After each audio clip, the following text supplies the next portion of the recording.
Tuhan Yesus baik. Amin saudaraku. Katakan Tuhan Yesus baik. Sangat baik. Amat baik. Teramat baik. Bagiku. Bagimu juga saudaraku. Haleluya. Nah, dan selama beribadah juga yang live streaming dari rumah, melihat saudara dari rumah, Tuhan Yesus berkati saudara, dengarkan khotbah ini dengan sungguh-sungguh dari rumah saudara. Haleluya. Kita baca kitab Ulangan. Hari ini kita masuk pada kitab Ulangan. Kita akan bahas waktu ke depan kita akan berada di kitab Ulangan. Kitab Ulangan pasal 1. Kita baca ayat 1 sampai dengan ayat yang ke-18. Ayat 1 dengan sampai 18. Sama-sama kita baca. Ayat 1 sampai dengan ayat 9 maksud saya. 1, 2, ya. Inilah perkataan yang diucapkan Musa kepada seluruh Israel di seberang Sungai Yordan, di padang gurun di arah Yordan, di tentangan Sur, antara Paran dengan Tofel, Laban, dan Serah dan Ahab. 11 hari perjalanan jauhnya dari Horeb sampai ke Kalnea melalui jalan pegunungan Seir. Pada tanggal 1 bulan 11 tahun keempat, dulu acara Musa kepada orang Israel sesuai dengan segala yang diperintahkan Tuhan kepadanya demi mereka.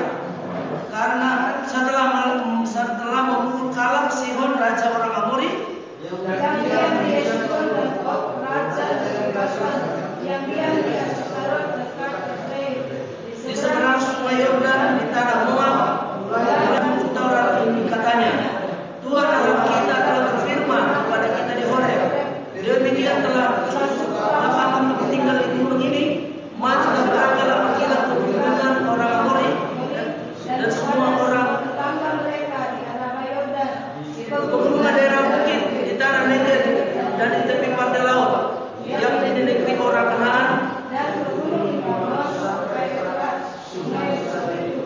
Ketahuilah aku telah menyerukan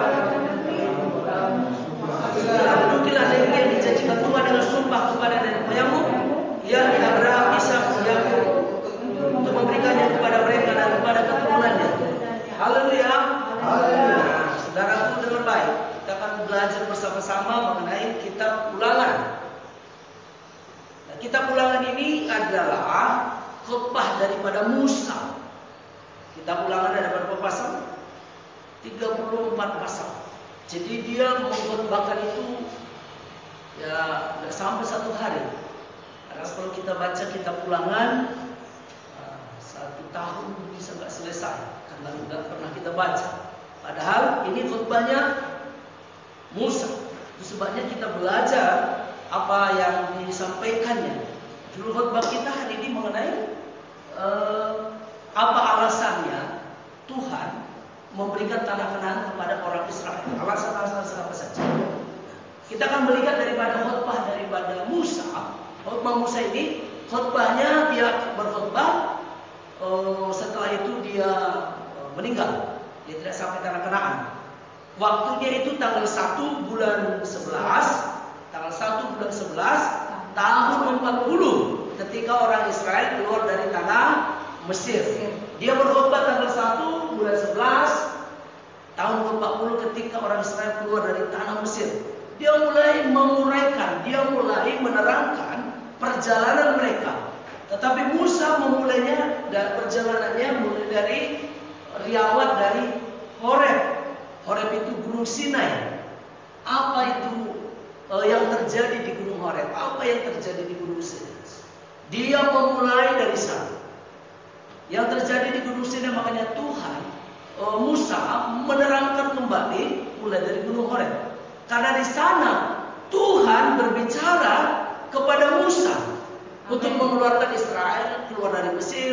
Tuhan berbicara di sana kepada Musa dalam memberikan hukum-hukum Tuhan, yaitu namanya hukum Taurat. Amin. Amin. Jadi sangat penting sekali Tuhan menerangkan kepada orang Israel bahwasanya satu-satunya alasan untuk mereka menguasai tanah Kanaan ialah firman Tuhan. Amin. Amin. Satu-satunya alasan mereka ada di atas muka bumi hanya karena ada firman Tuhan.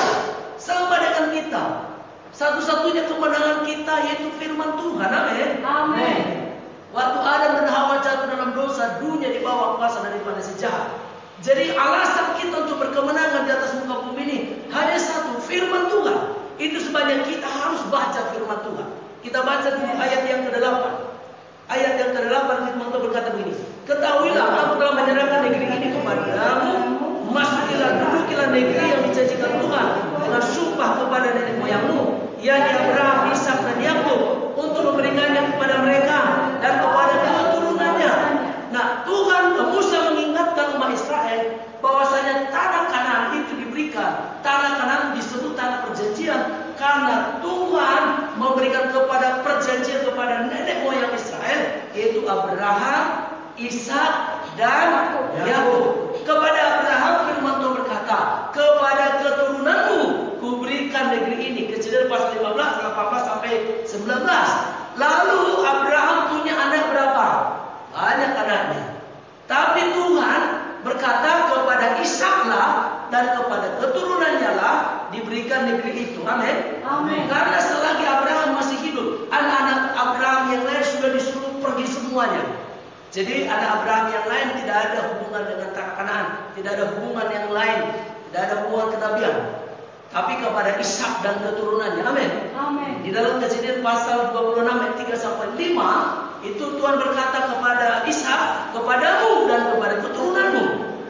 Jelas kepada Ishak dan kepada keturunannya. Amin. Tadi kepada Abraham Tuhan berkata kepada keturunanmu. Tapi kepada Ishak sudah mulai spesifik, kepadamu dan kepada keturunanmu. Ishak punya anak dua, Esau dan Yakub. Lalu Tuhan memberi perjanjian kepada Yakub. Itulah yang berubah nama jadi Israel. Tuhan berkata kepadamu dan kepada keturunanmu kuberikan negeri ini. Amin, saudaraku. Amin. Jadi jelas Abraham, Ishak dan Yakub. Yang lain tidak ada hubungannya, semua sudah dipotong. Jadi tidak ada hubungan kenabian atau apapun. Tapi semuanya sudah Abraham, Ishak dan Yakub. Jadi Tuhan berkata, ya bahwasanya itu saja alasannya. Itu perjanjiannya. Saudara sudah mendengar khotbah kita beberapa minggu lalu. Perjanjian itu perjanjian kekal sampai selama-lamanya. Umat Israel anak Tuhan. Amin. Amin. Saudaraku, saudara boleh lihat perjanjiannya itu ada binatang dibelah dua, lalu api Tuhan lewat dari situ, dan pada saat itulah Tuhan berjanji. Artinya kalau ada satu pihak yang mengingkari perjanjian itu, mati. Makanya ketika Israel mengingkari perjanjian Tuhan, mereka dihukum Tuhan. Nah, saudaraku dengar Pak, perhatikan. Pertanyaannya, lihat. Pertanyaannya, apakah masalah tanah saja, masalah tanah Kanaan saja Tuhan bawa orang Israel ke sana? Apakah hanya masalah tanah? Banyak kan? Firman Tuhan berkata, seluruh bumi adalah milik kepada Tuhan. Ya, kepunyaan Tuhan langit dan bumi. Lalu Tuhan tempatkan Israel di tanah Kanaan. Apakah hanya masalah tanah saja? Oh tidak. Nah, ada beberapa hal yang saya temukan, beberapa catatan yang itu kita pelajari. Yang pertama, kenapa Tuhan bawa orang Israel ke sana? Yang pertama, Tuhan mau membuat satu bangsa yang kudus, satu bangsa yang dikhususkan kepada Tuhan. Ketika Adam dan Hawa jatuh ke dalam dosa, dengan baik. Ketika Adam dan Hawa jatuh dalam dosa, maka berlaku yang namanya hukum dosa. Semua manusia yang lahir dari Adam semua berada di bawah hukum dosa. Dosa tuannya. Apa kata dosa? Dilakukan. Dan itu membuat kehidupan manusia menjadi sangat sadis. Akibat dari dosa pertama sekali apa, saudara? Kain membunuh saudaranya. Kenapa? Dosa tidak kenal saudara, dia tidak peduli. Mau itu bapak, anak, saudara apa? Dosa. Kalau sudah bilang bunuh. Ini sebabnya hati-hati dengan hukum dosa. Dan Paulus berkata, ya, di dalam diriku ini aku ingin mengenal Tuhan, tetapi dalam diriku ini bergejolak hukum dosa yang berlawanan. Mari kita buka dulu Roma pasal yang ke-7. Roma pasal yang ke-7. Roma pasal yang ke-7, tulis semua. Yang di rumah baca Alkitabnya ya. Roma pasal yang ke-7, buka. Roma pasal yang ke-7 ayat 23. 22 dan 23, satu ya. Sebab di dalam batinku aku suka akan hukum Allah, tetapi di dalam anggota-anggota tubuhku aku melihat hukum lain yang berjuang melawan hukum atributku dan membuat menjadi tawanan hukum dosa yang ada dalam anggota-anggota tubuhku. Lihat, Paulus waktu itu dia ahli Taurat dari golongan Saduki. Dia tahu firman Tuhan, tahu hukum Tuhan. Tapi dia berkata, aku suka hukum Tuhan sebetulnya, tetapi anggota-anggota tubuhku ini gak punya kuasa. Ada yang lain berjuang dalam diri Tuhan, namanya hukum dosa. Aku pengen yang baik, tapi tidak bisa. Itu lihat, itu Paulus tahu hukum Tuhan. Itu pun di dalam dagingnya ada berlaku namanya hukum dosa, jadi bertentangan. Bagaimana lagi dengan orang yang tidak tahu hukum Tuhan, tidak pernah baca firman Tuhan, tidak tahu jalan-jalan Tuhan. Dia dosa, hukum dosa benar-benar berkuasa.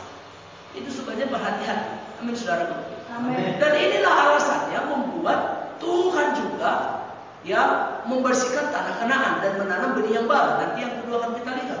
Karena dosa itu membuat manusia menjadi brutal, menjadi sadis, sangat jahat, sangat jahat. Kita lihat dulu salah satu contohnya dalam dua raja-raja. Ya. Orang Israel mengikuti cara hidupnya orang Kanaan, lalu Tuhan membuat mereka. Kanaan dibuang, lalu Israel juga melakukan yang sama, dibuang. Anak Tuhan juga melakukan yang sama, terhilang selamanya. Sebabnya hati-hati. Setelah jadi orang Kristen bukan berarti hidup kita bisa suka-suka. Dua Raja-Raja 17 ayat 15 sampai 17 saya baca pada saudara dengan baik.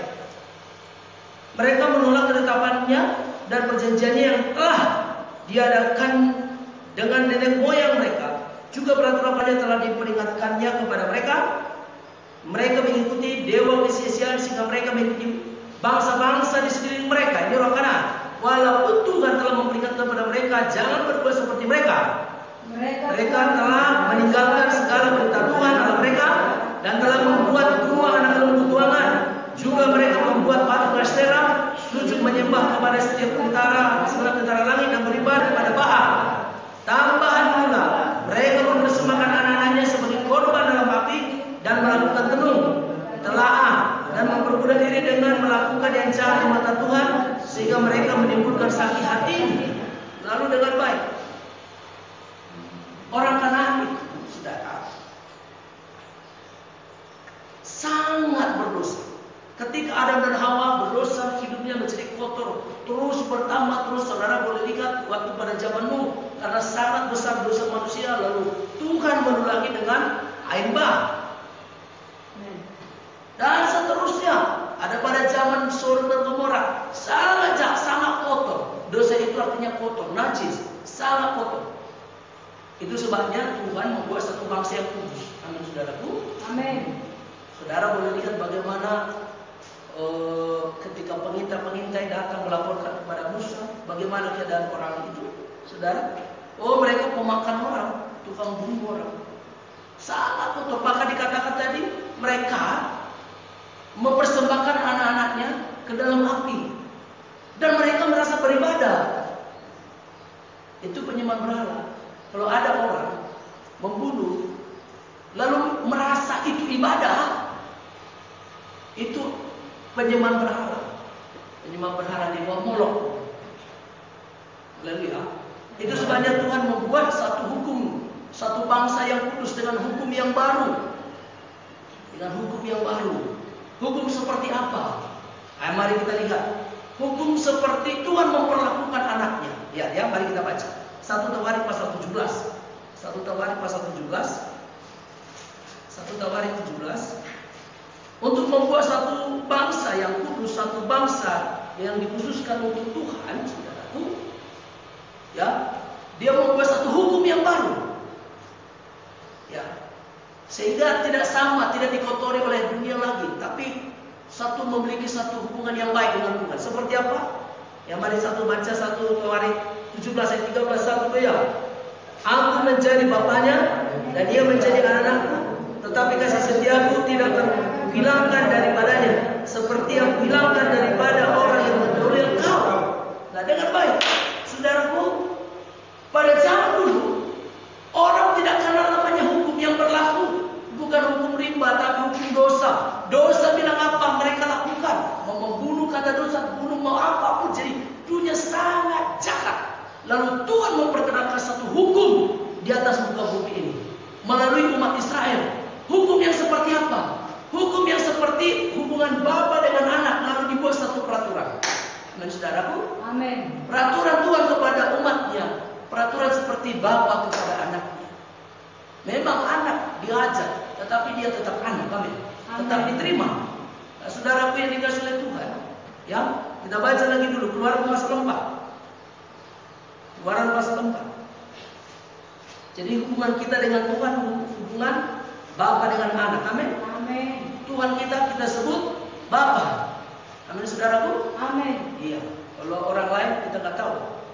Tapi Tuhan kita disebut bapa. Keluaran pasal 4 ayat 22 sampai 23. Maka engkau harus berkata pada Firaun, beginilah firman Tuhan Israel, ialah anakku, anak-anakku yang sulung. Bagiku aku berfirman kepadamu, biarkanlah anak-anak itu pergi, supaya beribadah.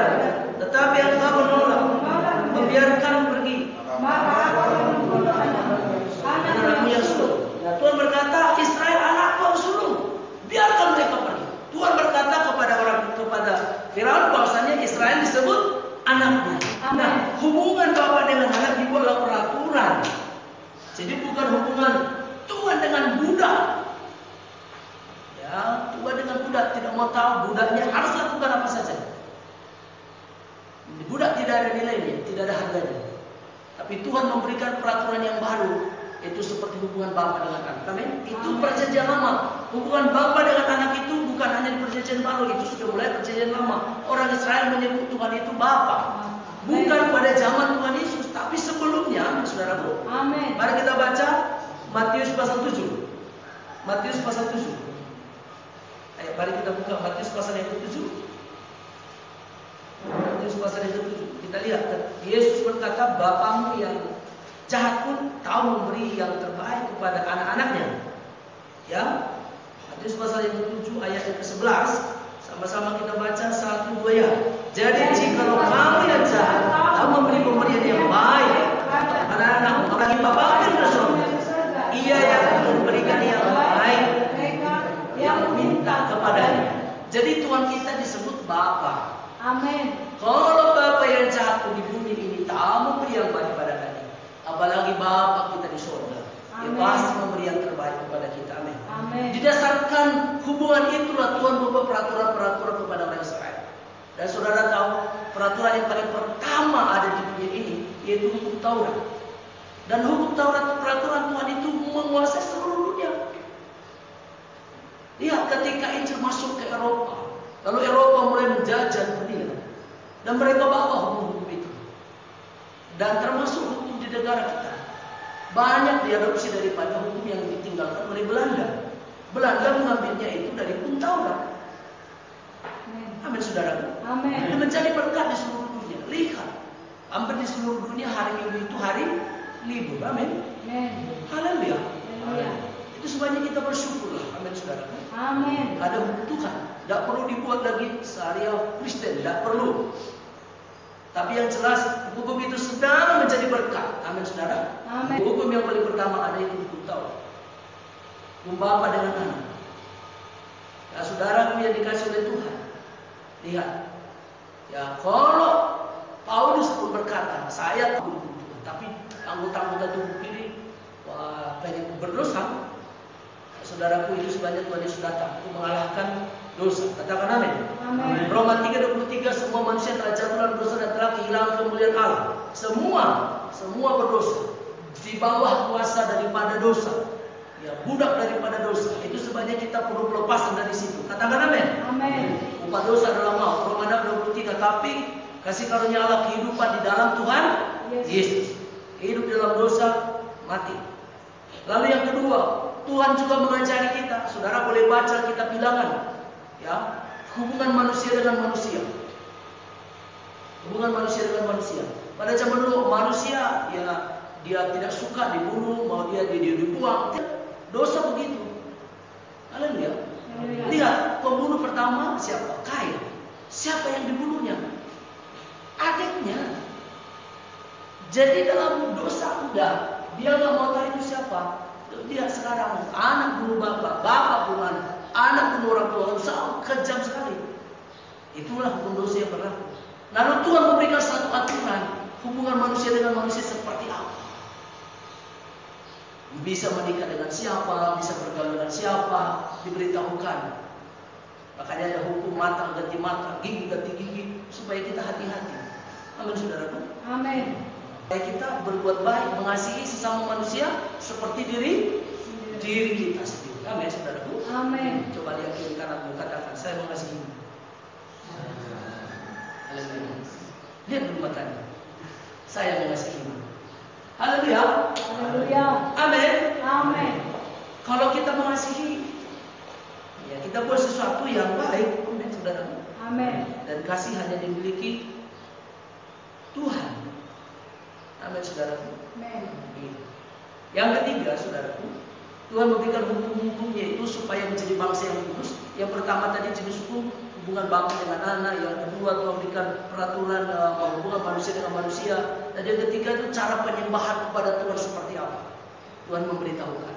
Nah, pada zaman dulu, saudaraku, dengar, bahkan orang merasa beribadah ketika membunuh orang, merasa beribadah. Ya bayangin apa nggak sadis itu. Itulah orang Kanaan lakukan dengan penyembahan Molok. Dengar ya. Cara penyembahannya juga ngawur, penyembahan dewa Baal dan Asitoret. Mereka melakukan hubungan yang tidak benar di dalam tempat ibadah mereka, dalam kuil mereka. Mereka hubungan yang seks bebas dalam ibadah mereka. Lalu katanya nanti di langit itu dewa Baal dan dewa Asitoret tertarik melihatnya. Lalu pun di langit mereka berhubungan. Lalu turunlah hujan. Ngawur. Nah itu ngeri. Makanya Tuhan sangat marah. Tuhan bilang cara ibadah nggak begitu. Membunuh bukan itu ibadah. Lalu Tuhan buat namanya baca kita bilang kan, itu cara beribadah itu korbankan binatang, lembu, kambing, domba. Saudara boleh lihat kita bilangan dikatakan kalau mau orang seorang berdosa lalu mau beribadah kepada Tuhan, dibawanya lembu itu ke rumah Tuhan, lalu ditaruh tangannya di kepala binatang itu. Artinya si manusia itu menganggap dosanya diambil alih sama binatang itu.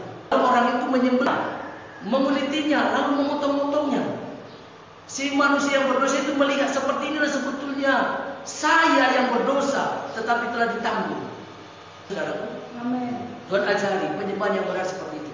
Dan di situ juga Tuhan memberitahukan datangnya pribadi seseorang, Tuhan Yesus menebus dosa kita. Katakan amin. Amin. Jadi diajari cara penyembahan seperti apa kepada Tuhan yang benar. Jadi di luar daripada itu tidak benar, amin, saudaraku. Amin. Ya, jangan merasa beribadah kalau sudah bunuh orang, tidak benar itu penyembahan benar. Nah, yang kedua hubungan kita dengan manusia. Kalau saudara boleh lihat di dalam perjanjian lama, kalau kita membuat saudara kita yang lain jadi tidak ikut Tuhan, kita pun kena denda dan kita harus memberikan persembahan kepada Tuhan. Makanya Tuhan Yesus mengajari kita, kalau kamu berdoa ada sesuatu di hatimu yang membuat orang lain menyesakkan orang lain, kalau Tuhan berhenti dulu, tinggalkan persembahan, berdamai dulu. Iya benar. Jadi sangat penting.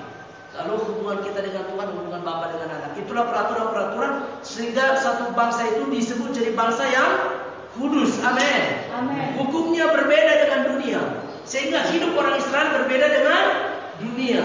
Begitu juga dengan hidup kita. Namanya kudus. Berbeda dengan katakan amin. Amin. Haleluya. Haleluya. Amin. Amin. Berbeda dengan dunia.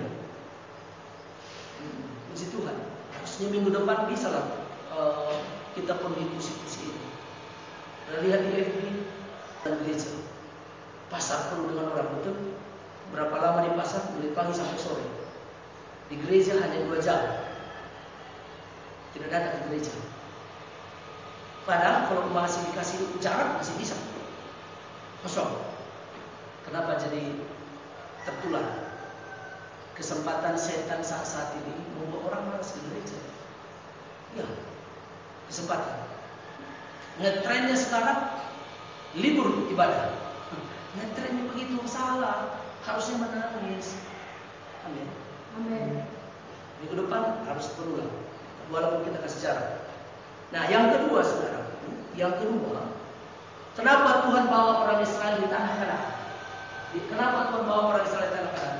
Yang kedua, karena Tuhan ingin membangun satu benih yang baru, dimulai dari benih yang baru menjadi bangsa yang baru, ya benih yang kudus jadi bangsa yang kudus, benih yang unggul menjadi buah yang unggul. Amin.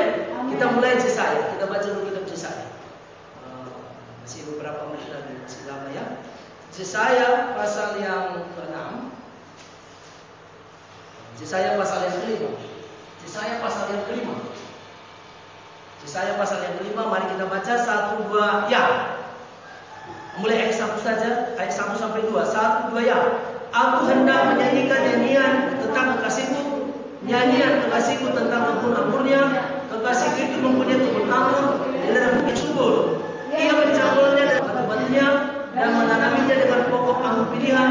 Ia mendirikan sebuah menara jaga di tengah-tengahnya dan menjadi lubang tempat memeras anggur. Lalu dinantinya supaya kebun itu menghasilkan buah anggur yang baik, tetapi dihasilkannya ialah kebun anggur yang asam. Saudara dengar baik. Tuhan membuat satu benih yang baru di tanah Kanaan. Nanti akan kita lihat seperti apa tanah Kanaannya. Dia membuat. Nah, seseorang kalau ingin berkebun, saudara, rumputnya dibuang dulu, batu-batunya dicampuri dulu, kan begitu. Nah, ketika Tuhan ingin tanam orang, Tuhan buat jadi bangsa yang baru dengan benih yang baru. Benih yang baru itu mereka memiliki benih hukum-hukum Tuhan dalam hidup mereka. Hukum ilahi yang berbeda dengan dunia, itu namanya benih.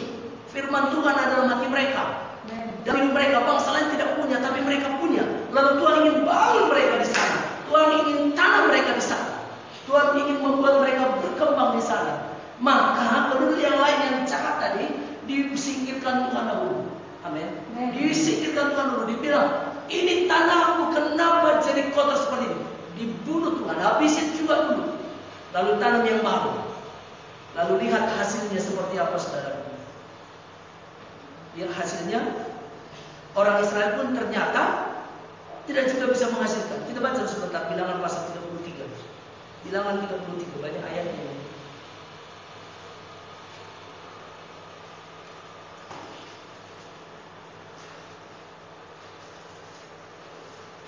Ya. Ayat 50, saya baca dulu kepada saudara, jangan baik ya. Ayat 50 saya baca kepada saudara. Bilangan 33, 50. Tuhan berfirman kepada Musa di dataran Moab di tepi sungai Yordan dekat Yeriko, bicaralah kepada orang Israel dan katakanlah kepada mereka, apabila kamu menyeberangi sungai Yordan ke tanah Kanaan, maka haruslah kamu menghalau semua penduduk negeri itu dari depanmu dan membinasakan mereka. Membinasakan segala batu berukir kepunyaan mereka. Juga haruslah kamu binasakan segala patung-patung Tuhan mereka dan memusnahkan segala bukit pengorbanan mereka. Nah, dikatakan, buat habisi dulu, buang semua, karena Tuhan ingin membangun sesuatu yang baru di sana, benih yang baru di sana. Saya tadi mengumpamakan mereka itu seperti benih unggul, bibit yang bagus mau ditanam di sana. Kenapa orang itu akan jahat? Ya, sangat kotor, sangat berdosa. Tuhan berkata, minggu lalu Tuhan tanam yang baru. Ternyata hasilnya apa, saudara? Ternyata hasilnya orang Israel juga tidak mau melakukan firman Tuhan. Tuhan buang juga mereka. Amin, saudara. Nah, ketika Tuhan buang mereka, ketika mereka berontak kepada Tuhan dan mereka menolak penyelamatan daripada Tuhan, sebetulnya itu kesempatan kepada bangsa-bangsa lain selamat. Amin. Amin. Haleluya. Haleluya. Dengar baik, ini sangat penting. Ini sangat penting. Sangat penting. Baca Roma pasal 11. Saya ikuti sehingga saudara boleh mengerti mulai perjanjian lama, perjanjian baru, sehingga saudara akan paham. Ya, Alkitab perjanjian lama, perjanjian baru sama, tidak ada bedanya. Haleluya. Tidak ada bedanya. Untuk paham perjanjian baru, saudara harus paham perjanjian lama. Roma pasal 11. Roma pasal 11. Saya baca kepada saudara ayat 11. Mulai. Maka aku bertanya, Adakah mereka tersandung dan harus jatuh? Sekali-kali tidak. Tetapi oleh pelanggaran mereka, keselamatan telah sampai kepada bangsa-bangsa lain, supaya membuat mereka cemburu. Nah, karena pemberontakan mereka, Tuhan tunggu mereka supaya berbuat, ternyata tidak. Lalu tunggu itu membuat kesempatan kepada bangsa lain, yaitu kita, untuk diselamatkan. Katakan amin. Amin. Lalu dengan baik, setelah kita selamat, hidup kita juga berhati-hati. Kalau tetap juga seperti bangsa lain, tetap kita juga akan dimusnahkan. Amin, saudaraku. Amin. Maka Tuhan Yesus berkata untuk berdoa, jangan berdoa seperti bangsa-bangsa lain, orang fasik, hanya untuk makan dan minum. Nah, kalau kita seperti mereka, kita kan juga dibuang. Kita baca dulu ayat 17 ya. Ayat 17. Karena itu apabila ia beberapa cabang telah dipatahkan, kamu sebagai tunas di antara cangkokan di antaranya, dan turut mendapat bagian dalam pohon zaitun penuh getah. Janganlah kamu berpegang terhadap cabang-cabang itu. Jika kamu berpegang, ingatlah bahwa bukan kamu yang menopang akar itu, dan karena akar itu menopang kamu. Ayat 19. Mungkin kamu akan berkata, ada cabang-cabang dipatahkan supaya aku dicangkokkan di antaranya sebagai tunas. Baiklah mereka dipatahkan karena ketidakpercayaan mereka, dan kamu tidak akan tercancang karena iman. Janganlah kamu sombong, takutlah. 21. Sebab kalau Allah tidak menyayangkan cabang-cabang asli, Ia juga tidak menyayangkan kamu. Baik. Tuhan, inilah kehendak Tuhan pada kita semuanya. Tuhan ingin membangun satu bangsa yang kudus, satu bangsa yang dikhususkan kepada Tuhan. Dimulai dari Israel, lalu penduduk Kanaan disingkirkan dulu. Tuhan taruh di sana orang Israel untuk melakukan hukum-hukum Tuhan. Tapi karena mereka gagal, diberikan kesempatan kepada bangsa-bangsa lain melalui Injil. Amen. Tuhan Yesus Kristus. Amin. Lalu selamatlah kita, dicangkokkan kita, dijadikan kita jadi anak-anak Tuhan. Amin. Amin. Orang Israel disebut anak-anak Tuhan. Kita juga ketika percaya kepada Yesus disebut anak-anak Tuhan, dicangkokkan. Tapi dengan baik. Hati-hati, dengan baik. Kalau pokok yang benar itu, dipotong karena tidak percaya mereka, lalu kita dari cabang yang liar, pohon yang liar, dicangkokkan. Jangan dikatakan, mereka dipatahkan lalu saya dicangkokkan. Berkata, kalau kita pun tidak menuruti hukum Tuhan, kita pun bisa dipotong. Yang asli pun tidak disayangkan Tuhan, apalagi kita.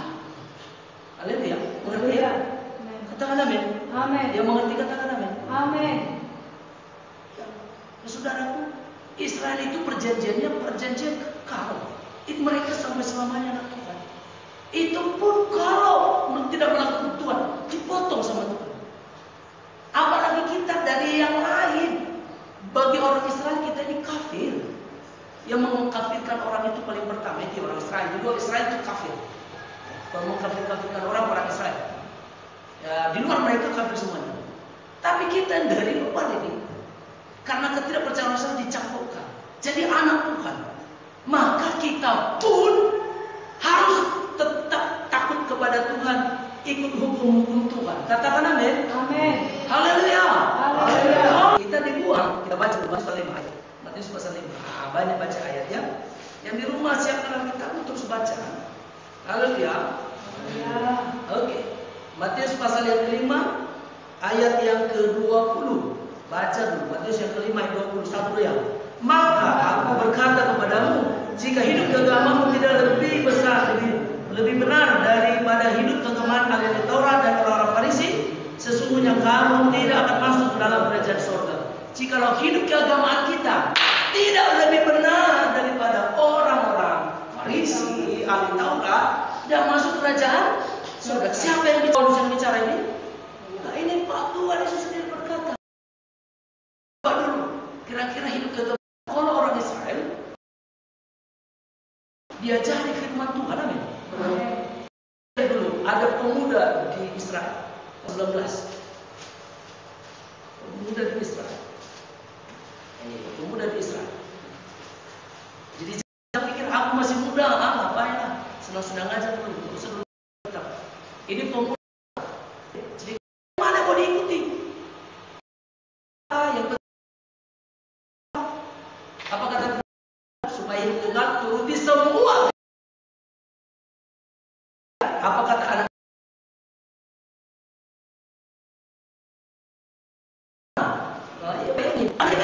Rasanya aku sudah tahu semua, aku sudah kerjain semua. Masih muda. Kalau kita sekarang sedang tua, ini beda. Orang sekarang beda. Masih mana lagi Tuhan katanya? Karena dia merasa sudah lakukan. Kata Yesus, jangan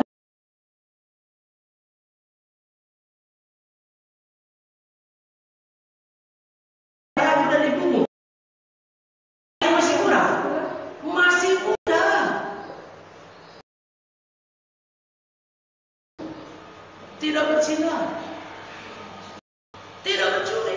Dia gaya hidup hati berbeda ya. Tapi kita pengen masuk, lalu kita itu menghabiskan waktu sehingga kita nggak sempat berusaha.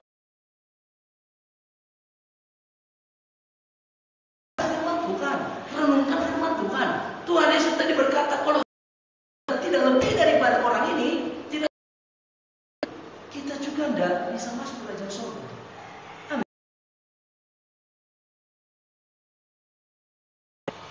Saudaraku, itu justru bagus ya. Dia itu orang Israel. Nanti akan kita lihat bagaimana kita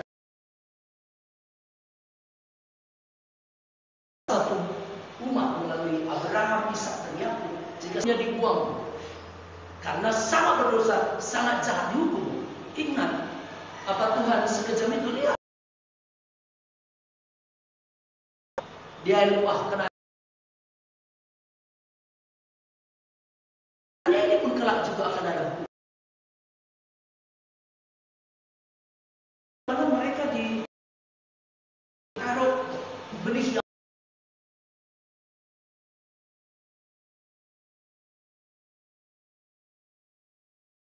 ternyata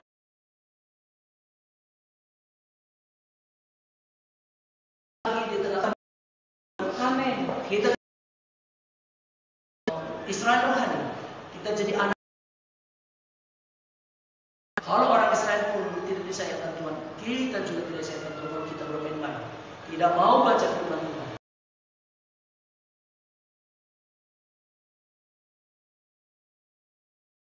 Dua orang fasik juga mau baca firman Tuhan. Mau baca firman Tuhan, Tuhan berkata doa kecil. Bayangin bagaimana kita mulai teriak-teriak kepada Tuhan, tapi kita nggak mau hukum Tuhan. Suara apa ini? Kadang-kadang kita berkata kok nggak sampai di waktu Tuhan. Lihat dulu hukum Tuhan yang mana. Dalam kitab Mazmur pasal 86 firman Tuhan berkata, ya, bahwasanya manusia tanpa mengetahui Tuhan dianggap Tuhan seperti dianggap Tuhan seperti hewan saja. Mazmur pasal 549 ayat 21. Manusia dengan segala kegemukan